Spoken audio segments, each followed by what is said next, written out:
हा एक टॉपिक असेल आपला आज आणि दुसरा टॉपिक असेल कॅलेंडर.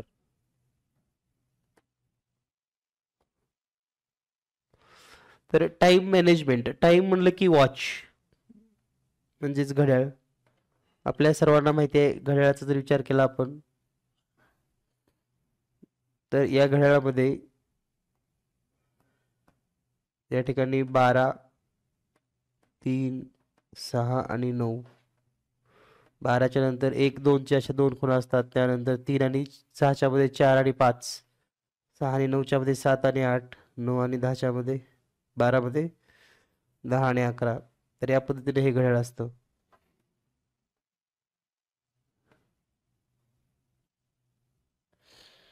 जनरली आपण जे घड्याळ पाहतो ते 12 ताशी घड्याळ असतं. 12 ताशी म्हणजे काय, ज्यामध्ये 12च तास आपल्याला दिसतात. परंतु जर आपण रेल्वे स्टेशन, विमान, नॅशनल लेवलचं ज्या ठिकाणी टाइम टेबल यूज केलं जातं तर त्या ठिकाणी 24 आवर्स क्लॉकचा वापर केला जातो. म्हणजेच 24 ताशी घड्याळ. म्हणजे घड्याळाचे दोन प्रकार आहेत, एक 12 ताशी आणि एक 24 ताशी. मग यावर पण परीक्षेमध्ये प्रश्न विचारले जातात. तर दोन्हीही घड्याळाची सुरुवात मग ते 12 ताशी असेल किंवा 24 ताशी असेल, या दोन्हीचीही सुरुवात रात्री 12 पासून चालू होते. रात्री 12 म्हणजे रात्री 12 वाजले की त्याच्यानंतरचा जो टाइम असतो तो दोन्हीचा सेमच असतो. म्हणजे समजा रात्री 12च्या नंतर पुन्हा 1 वाजले तर 24 तासामध्ये पण एकच वाजतात. समजा 1 नंतर समजा पहाटेचे 3 वाजलेत तर 24 तासामध्ये पण 3च वाजलेले असतात पहाटे. त्यानंतर अर्ली मॉर्निंग, मॉर्निंगचा जर विचार केला आपण, मॉर्निंग मध्ये 12 तासामध्ये सकाळचे समजा 7 वाजलेत, 24 तासामध्ये पण 7च वाजलेले असतात. म्हणजे हे समजून घ्या, रात्रीच्या 12 पासून हे सगळं सेमच आहे, 12 आवर्स मध्ये पण आणि त्याच्यामध्ये पण. याला जर पुढे इंग्रजीमध्ये लिहिले तर AM असं लिहितो आपण, AM AM AM. त्यानंतर समजा सकाळ, सकाळ झाली आणि सकाळचे या ठिकाणी 10 वाजलेत तर 24 तासामध्ये पण 10च वाजलेले असतात. मग दुपार पाहूया, आता दुपारी काय होतं. दुपारी 12 वाजता इथं पण 12 वाजलेले असतात आणि इथं पण 12च वाजलेले असतात. आता इथून मात्र बदल होतो. काय बदल होतो, समजा 1 वाजता, समजा दुपारच्या, दुपारचाच भाग चालू आहे हा, दुपारी 1 वाजता इकडं 13 वाजतात. म्हणजे इथं काय होतं, 12 ताशी घड्याळ इथं संपतो आणि पुन्हा 12 ताशीच चालू होतं. पुन्हा 1 वाजणार, पुन्हा या ठिकाणी 2 वाजतील, पण इकडं 14 वाजतील. म्हणजे इकडे कसं आहे पहा, 1 2 3 4 5 6 7 8 9 10 11 12 1, पण 12 झाले की 13 14 15 असं चालू राहणार कुठपर्यंत, 24 पर्यंत. आणि म्हणून त्या घड्याळाला 24 ताशी घड्याळ म्हटले आणि याला 12 ताशी, कारण या ठिकाणी हे 12 पर्यंतच 12 झालं, पुन्हा 1 पासून सुरुवात झालेला आहे. म्हणजे रात्री 12 पासून सकाळचे 12 पर्यंत दोन्हीही समानच वेळ दाखवते. म्हणजे समान, काही बदल नाही ह्याच्यामध्ये वेळेत. रात्री 12 पासून दुपारी म्हणजे 12 पर्यंत आताच्या. पण यानंतरच्या वेळेमध्ये फरक पडतो. तो फरक कसा पडतो पहा, 24 तासामध्ये. समजा आता इथं 12 तासामध्ये 2 वाजलेत तर 24 तासामध्ये 14. हा डिफरन्स डायरेक्ट 12चा आहे पहा. प्लस 12 करूनच हे पुढचं 13 मिळतं. प्लस 12 केलं की 14 येतं. समजा इथं रात्रीचे 8 वाजलेत तर 24 तासामध्ये पाहिजे असेल तर प्लस 12 करा, 20 वाजले असतील त्यावेळेस, 20. ठीक आहे. परीक्षेमध्ये असे प्रश्न येऊ शकतात. म्हणजे कसे पहा, उदाहरणार्थ जर आपण पाहिलं, एक मॅच असेल समजा, match end at 3:50 PM. according to 12-hour watch. Then what time show in 24-hour watch? तर 24 तासी घड्याळामध्ये काय वेळ दाखवेल? 24 ताशीमध्ये ही वेळ कशी दाखवेल? तर ह्याच्यामध्ये 12 प्लस करायचं हे लक्षात ठेवा फक्त. मग minute as it is 15 and 12 and 3 15. तर हे 24 तासाप्रमाणे. त्यामुळे अतिशय सोप्या पद्धतीने तुम्हाला हे सांगता येतं. असाही प्रश्न परीक्षेत विचारला जाऊ शकतो. त्यामुळं पैकीच्या पैकी मार्क घेण्याचाच हा टॉपिक आहे. इथे तुमची काहीही चूक होणार नाही हे लक्षात घ्या. कधी कधी असाही प्रश्न येतो की समजा 24 तासी घड्याळामध्ये 19:45 झाले. मग 12 तासी घड्याळाप्रमाणे किती वाजले असतील? तर यामधून 12 मायनस करा. 44 as it is and 9 minus 2 7. So PM 7:45. म्हणजे जर 24 ताशीमध्ये कन्वर्ट करायचं असेल तर 12 प्लस करायचं to convert in 24 hours watch plus 12 and to convert 12 hour watch minus 12. एवढं लक्षात राहील तर तुम्ही हे सोप्या पद्धतीने सोडवू शकता. आता दुसरा एक प्रश्न असा येतो पहा. A school started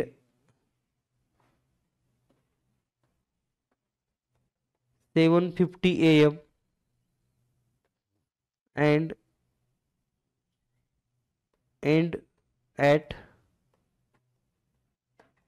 12:10 PM. Then how many hour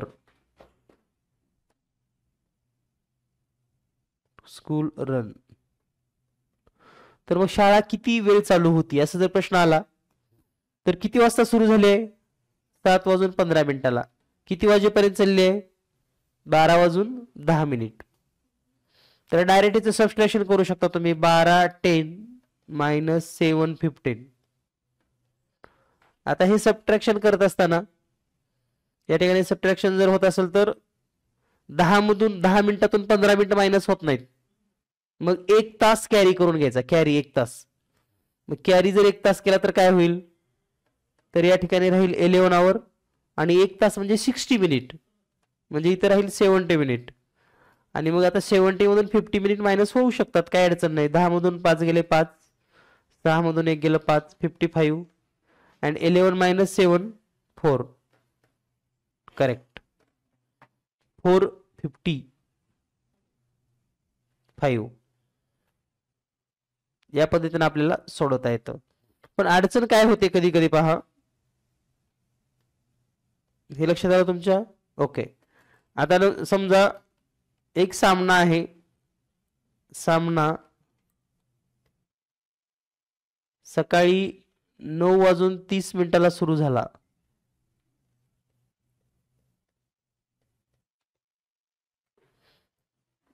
आणि दुपारी 2:15 संपला.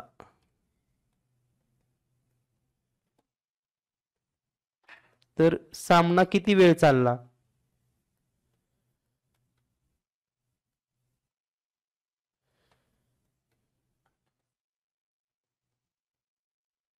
आता या ठिकाणी आपल्याला माहिती आहे की 250 मधून आपल्याला 930 वजा करायचा आहे. तर मुलं काय करतात, ही वजाबाकी होत नाही म्हणून 930 मधून 250 वजा करतात. तर लक्षात ठेवा, जर अशा पद्धतीचा प्रश्न आला तर आपल्याला कन्वर्ट काय करायचंय, तर हा जो टाइम आहे तो 24 आवर्स मध्ये कन्वर्ट करायचा. याच्यामध्ये 12 प्लस केलं तर काय होईल? मग हे 40 50 अँड मायनस 930. आता हे आपल्याला करता येतं. आता इथं पण समजा 15 मधून 30 जात नाही तर मग इथं 30 आवर म्हणजे 13 तास राहतील. 1 तास इकडे आला तर हे 75 मिनिट होतील. आणि मग या ठिकाणी 5 4 आणि 13 मधून 9 गेले म्हणजे 4. 4 तास 45 मिनिट सामना चालला. किती वेळ चालला? 4 तास 45 मिनिट. तर मला वाटतं या प्रकारचे प्रश्न आपल्याला काही अडचणी येणार नाही. आता असेच प्रश्न म्हणजे असे असतात पहा. समजा राजू रात्री 9:20 झोपी गेला.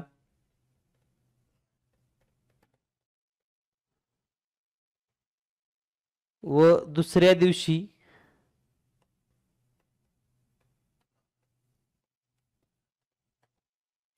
सकाळी 5:30 उठला. तर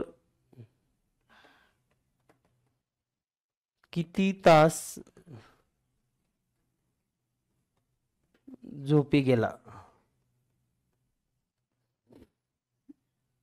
ठीक आहे. तर आता इथं पण लक्षात ठेवा. आता इथं जरी समजा काही 24 ताशी घड्याळाचा प्रश्न नसला तरी 12 प्लस करा आणि डायरेक्ट उत्तर काढा. 12 प्लस करा आणि डायरेक्ट उत्तर काढा. म्हणजे काय, हे 5:30 जे आहे ना, 5:30 याच्यामध्ये प्लस 12 करा. किती येईल हे? 17:30. 17:30 मधून 9:20 मायनस करा. 0 10. 17 मधून 9 गेले. 8 तास 10 मिनिट तो झोपला. म्हणजे लक्षात ठेवा, तुम्ही जर संध्याकाळी 9 वाजता झोपी जात असाल आणि सकाळी 5:30 उठत असाल तर तुमची 8 तास झोप होते. म्हणजे भरपूर झोप झाली. आणि प्रत्येक मुलांनी पण संध्याकाळी 9 झोपी गेलं पाहिजे. सर्व आपला अभ्यास पूर्ण करून आणि सकाळी बरोबर 5:30 उठलं पाहिजे. 8 तास झोप भरपूर झाली मुलांसाठी. ठीक आहे. तर हे लक्षात ठेवा की या पद्धतीने काही काही मुलं काय करतात, 9:20 12 वाजेपर्यंत मोजतात आणि 12 वाजल्यापासून पुढे मोजतात. तर तसं काही करू नका. जी सकाळची वेळ असते वेकअपची, उठण्याची वेळ, त्याच्यामध्ये प्लस 12 करा सोडवा. बस एवढं लक्षात ठेवा. यानंतर पुढचा प्रश्न प्रकार पाहूया आपण.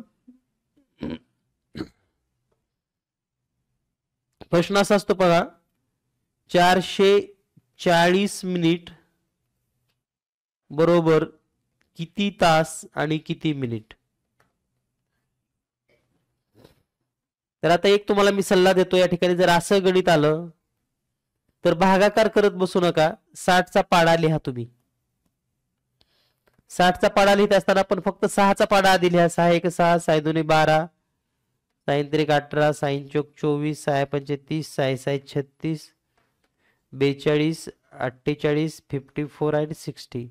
आणि याच्यावर फक्त एक 0 द्या. 0 0 0 0.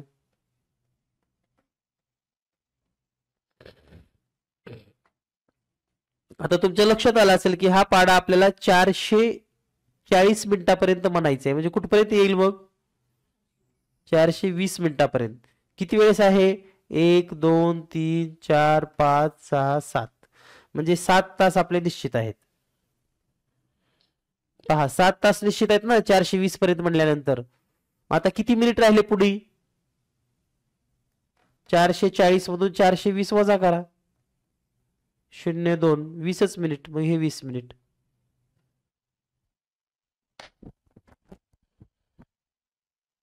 तर या पद्धतीने आपण हा प्रश्न सॉल्व्ह करू शकतात. कधीही प्रश्न आला तर पाडाच लिहा 60चा. भागाकार करत बसू नका, कारण भागाकार केले की तुम्हाला क्लिष्टता निर्माण होते. आणखी एक उदाहरण घेऊयात. समजा 515 मिनिट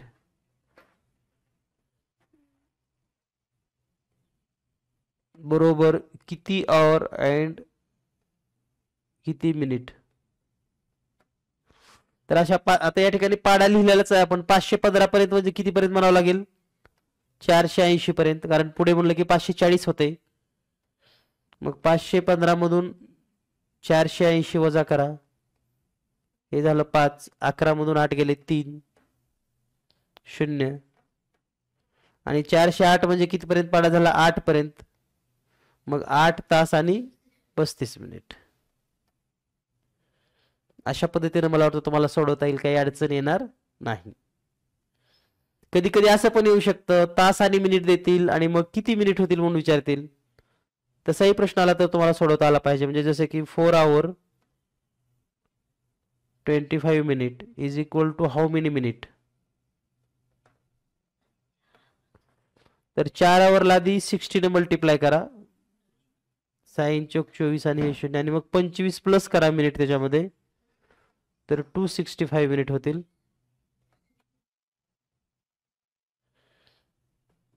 तर या दोन प्रकारचे प्रश्न आपल्याला परीक्षेमध्ये येऊ शकतात. वेळेची वजाबाकी करणं, बेरीज करणं. ठीक आहे. आणि असा पण प्रश्न येऊ शकतो की एखाद्या मुलाला 3:05 लिहायचेत आणि 3 त्यांनी 5 लिहिलं, तर उत्तर कितीनं चुकलं?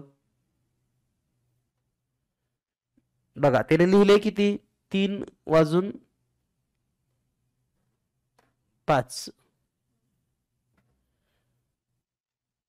किंवा असंही येऊ शकतं की 3:05 तुम्ही कसे लिहाल?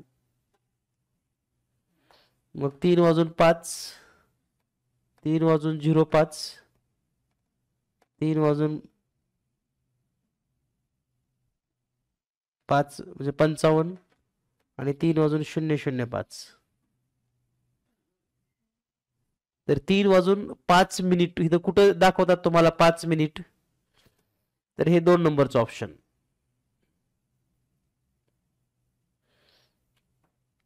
ठीक आहे. तर याबद्दलचे प्रश्न तुम्हाला सोडवता येतील, काही अडचण नसेल, अगदी सोप्या पद्धतीनं सोडवू शकतात.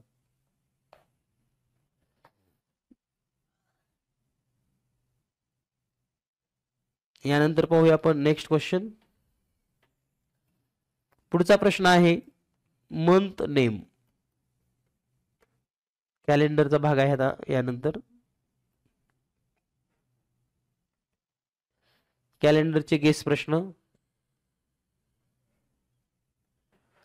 मंथ आणि नंबर ऑफ डेज. तर आपण इंग्रजी महिन्याचा जर विचार केला तर जानेवारी, फेब्रुवारी, मार्च, एप्रिल, मे, जून, जुलै, ऑगस्ट, सप्टेंबर, ऑक्टोबर, नोव्हेंबर आणि डिसेंबर.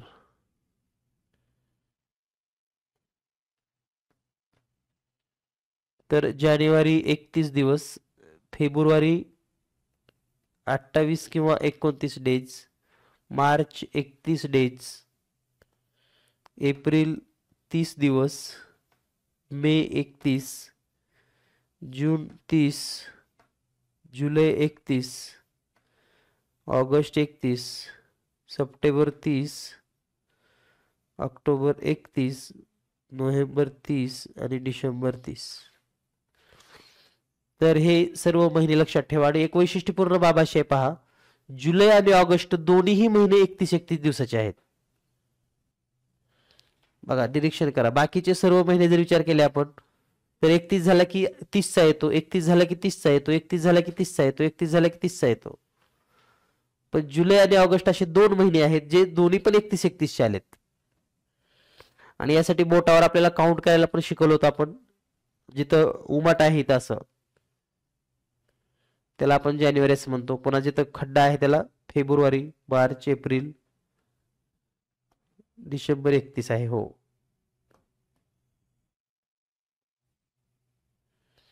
ठीक आहे. तर 31 दिवस असलेले किती महिने आहेत? 31 दिवस असलेले किती महिने आहेत? ज्या महिन्यामध्ये 31 डेज असतात, हाऊ मेनी मंथ? तर असे 7 महिने आहेत, हे लक्षात ठेवा. ठीक आहे. आता हेच जर आपण इंडियन सोलार इयर, आता हे जे पाहिलं आपण ते काय होतं? ग्रेगरियन इयर होतं. आता इंडियन मराठी वर्षाचा जर विचार केला आपण, मराठी महिने,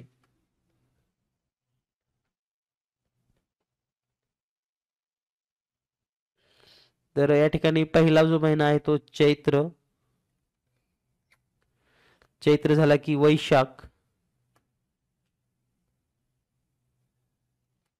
वैशाख झाला की ज्येष्ठ. ज्येष्ठ झालं की आषाढ.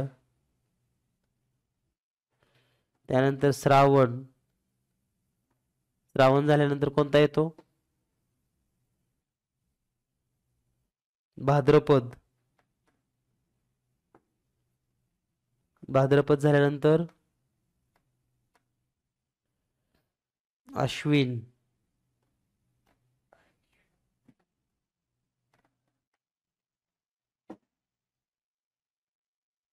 अश्विन झाल्यानंतर कार्तिक.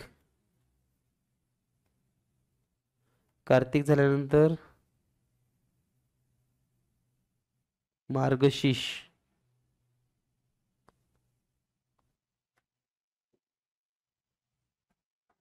मार्गशीर्ष आणि त्यानंतर पौष. माघ आणि फाल्गुन. जर दिवसाचा जर विचार केला तर पहिला जो महिना आहे तो 30 किंवा 31 दिवसाचा आहे, लक्षात ठेवा. त्यानंतर हे सर्व 31 दिवसाचे महिने आहेत. कुठपर्यंत आहे? हे भाद्रपद पर्यंत. त्यानंतर पुढचे सर्व 30 दिवसाचे महिने आहेत.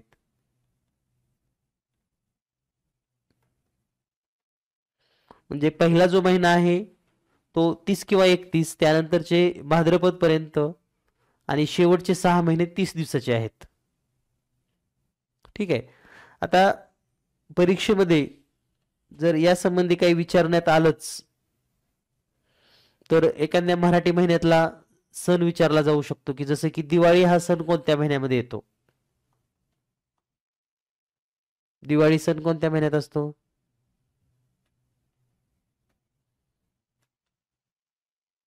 मे बी विचारला जाऊ शकतं. म्हणजे एकदा कॅलेंडर बघून घ्या तुम्ही. दिवाळी हा सण अश्विन महिन्यामध्ये येतो का कार्तिक?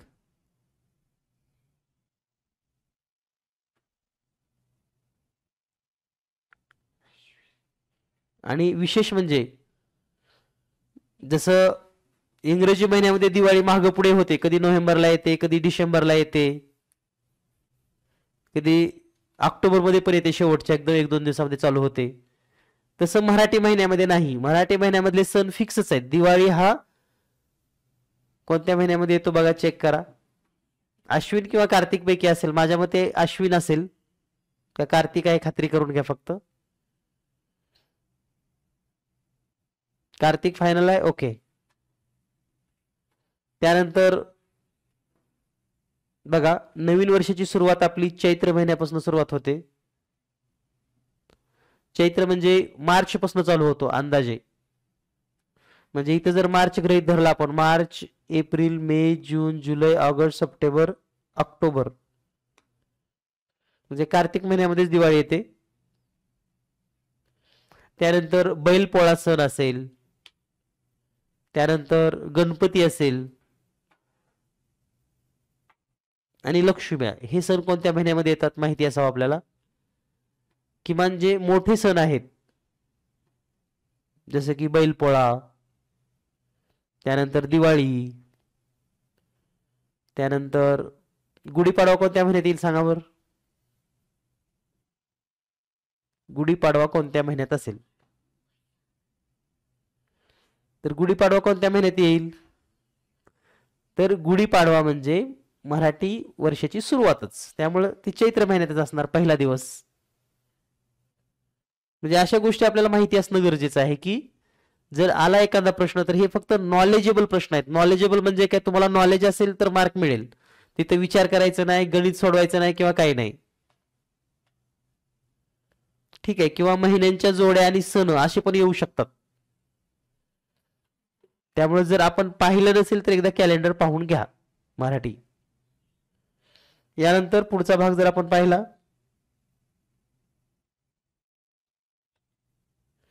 तर त्यामध्ये आपल्याला लीप इयर ही कन्सेप्ट समजून घ्यायची आहे. लीप इयर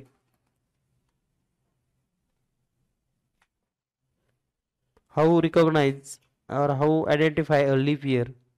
तर लीप इयर कसं ओळखायचं किंवा कसं शोधायचं. तर दिलेलं वर्ष जर 4 ने डिव्हिजिबल असेल, 4 न डिव्हिजिबल असेल तर त्याला आपण लीप वर्ष असं म्हणतो. आणि जर ते शतकीय वर्ष असेल तर 400 ने डिव्हिजिबल असलं पाहिजे. 400 तर लीप इयर समजा आता आपलं जे आता सध्या चालू आहे 2024 हे लीप वर्षच आहे. लीप इयर आणि नॉर्मल इयर मध्ये काय फरक असतो. आता नॉर्मल इयर 2023 गेल्या वर्षीचं हे नॉर्मल इयरच होतं. 2023 हे नॉर्मल इयर आहे, हे लीप इयर आहे. लीप वर्षामध्ये 366 डेज असतात. नॉर्मल इयर मध्ये 365 डेज असतात. आठवड्यांचा विचार केला तर लीप इयर मध्ये 52 वीक प्लस 2 डेज आणि नॉर्मल इयर मध्ये 52 वीक प्लस 1 डे.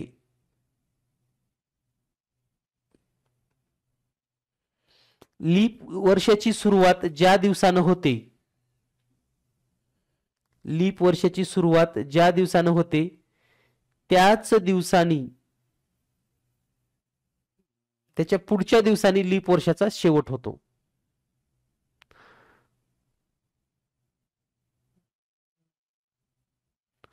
लीप इयरची सुरुवात ज्या दिवसानं होते त्याच्या पुढच्या दिवसांनी त्या वर्षाचा शेवट होतो.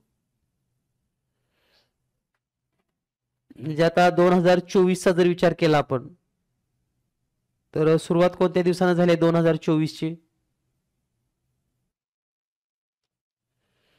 1 तारखेला कोणता वार होता आठवतो का तुम्हाला.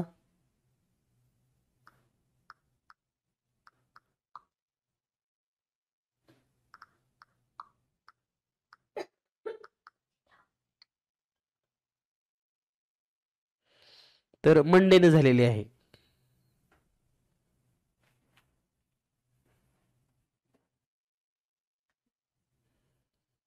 कशाने झालेला आहे 2024 ची सुरुवात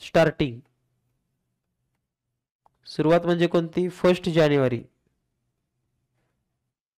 तर ती सोमवारनं झालेली आहे. मग शेवट कधी होईल. शेवट म्हणजे 31 डिसेंबर तर मंगळवार असेल. हे लक्षात असू द्या तुमच्या.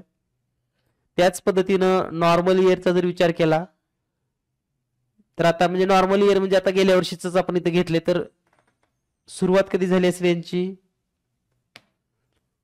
रविवार आणि शेवट कधी झाला रविवारच. कारण 1 जानेवारीला सोमवार चालू झाला ना. ठीक आहे. म्हणजे बघा नॉर्मल इयर मध्ये start same days and end with the same days. म्हणजे starting and ending days are same in normal year but in leap year next days. असं का होतं आणि महत्वाचं काय आहे तर 29 फेब्रुवारी ही तारीख लीप वर्षामध्ये आपल्याला पाहायला मिळते. या वर्षीच्या कॅलेंडरवर तुम्हाला 29 फेब्रुवारी तारीख दिसेल म्हणजे 1 दिवस एक्स्ट्रा. 2023 चं बी तुमच्या घरात कॅलेंडर असेल तर तिथं फक्त 28 डिसेंबर हीच तारीख आहे. सॉरी 28 फेब्रुवारी म्हणजे फेब्रुवारी महिन्यामध्ये हा 1 दिवस वाढवला जातो हे लक्षात घ्या. तर या पद्धतीने आपल्याला हे लक्षात ठेवणं गरजेचं आहे. कधी कधी प्रश्न असा येतो परीक्षेमध्ये लक्ष द्या. समजा 5 जानेवारी ला सोमवार आहे आणि वर्ष पण दिलं जातं तुम्हाला 5 जानेवारी 2024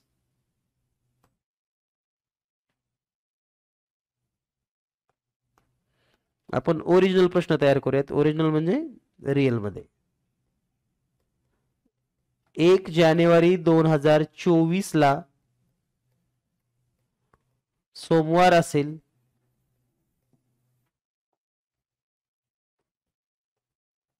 तर वर्षात म्हणजे त्या वर्षामध्ये 53 वेळा कोणता वार असेल?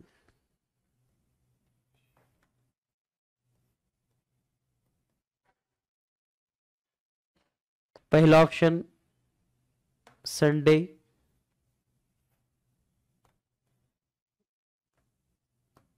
पहिला ऑप्शन रविवार, दुसरा ऑप्शन बुधवार, तिसरा ऑप्शन मंगळवार आणि चौथा ऑप्शन यापैकी नाही.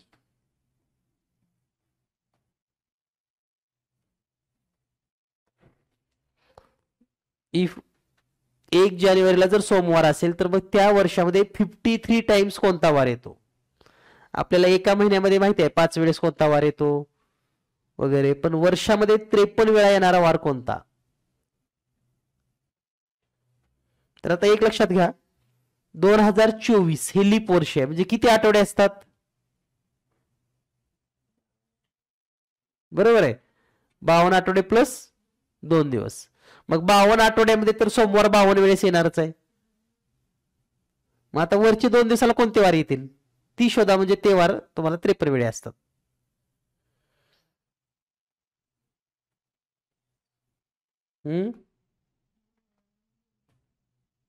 बघा 52 आठवड्याला 52 वीक, 52 वीक मध्ये तर सगळे डेज आलेतच. आता त्याच्यानंतरचा फक्त एक दिवस आणि आणखी एक दिवस हे वेगळे असणार आहेत. बरोबर आहे. मग सोमवारनं सुरुवात झाली तर हे 52 वीक संपले, पुन्हा सोमवारच येणार आहे आणि त्याच्यानंतर येणार आहे मंगळवार. आलं लक्षात? म्हणजे जर लीप वर्ष असेल तर 1 जानेवारीचे आणि 2 जानेवारीचे जे वार असतात ते 53 टाइम्स असतात. 1 जानेवारी अँड 2 जानेवारीला जे वार आहेत ते 52 टाइम्स असतात. मग आपल्याला पर्यायामध्ये सोमवार तर नाही पण मंगळवार आहे ना निश्चित, म्हणजे मंगळवार 3 नंबरचं उत्तर बरोबर आहे. ठीक आहे. पण नॉर्मल वर्षामध्ये तुम्हाला सांगतो, नॉर्मल वर्षामध्ये फक्त 1 तारखेचाच वार 53 वेळा येतो, कारण तिथं 52 वीक आणि एकच दिवस असतो ना पुढचा, म्हणून. आणि एकच दिवस असल्यामुळे काय होतं, ज्या दिवसाने सुरुवात त्या दिवसाने शेवट, म्हणजे तोच दिवस राहतो शेवटी. ठीक आहे. म्हणजे परीक्षेत असा पण प्रश्न येऊ शकतो